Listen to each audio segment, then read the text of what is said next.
आप लोगों में से कई लोग शतरंज खेलना जानते होंगे। शतरंज में एक बोर्ड होता है, बोर्ड पे हम कुछ प्यादे रखते हैं, एक का नाम कर देते हैं बादशाह, एक को कहते हैं वजीर, घोड़ा, हाथी, होते ये सब मोहरे हैं। इनकी अपनी कोई ताकत नहीं होती, भले नाम बादशाह है वो बादशाह होता नहीं, भले रानी है वो रानी होती नहीं है। अगर रानी खुद तय कर ले कि मुझे मूव करना है, वो नहीं कर पाएगी। एक शतरंज का खेल चल रहा है इस देश में। अभी हम लगातार पिछले कई सालों से अलग अलग मोहरों की बात कर रहे हैं। खिलाड़ी कौन है वहां तक अभी हम निर्णायक रूप से पहुंचे नहीं हैं। We have not been able to decisively arrive at who is playing this chess. On the chessboard are different pawns. अलग अलग प्यादे हैं, अलग अलग मोहरे हैं। उनमें से एक मोहरे के विषय में आज हम आपके सामने आए हैं। सेबी की चेयरपर्सन माधवी बुच,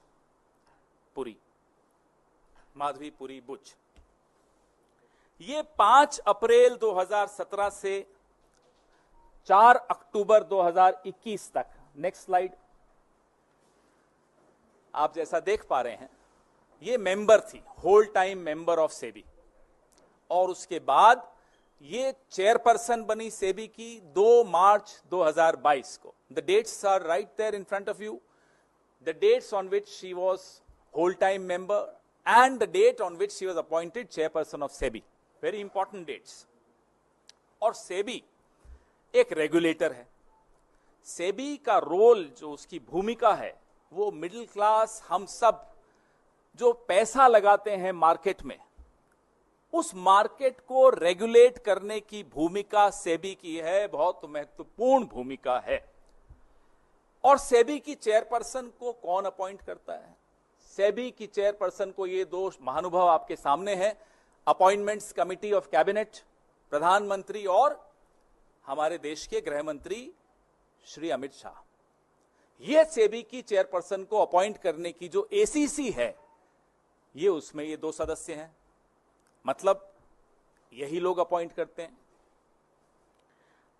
अभी तक हम लोगों ने, भले वो हिंडनबर्ग रिपोर्ट हो या और कई कॉन्फ्लिक्ट ऑफ इंटरेस्ट जो सेबी की जो भूमिका सेबी की चेयरपर्सन की रही है, उस पर हमने कई बार चर्चा की। जो सर्वोच्च न्यायालय द्वारा मॉनिटर्ड इंक्वायरी थी, इन्वेस्टिगेशन थी, हिंडनबर्ग रिपोर्ट पर, अडानी की कहानी पर, उस पर भी हमने चर्चा की।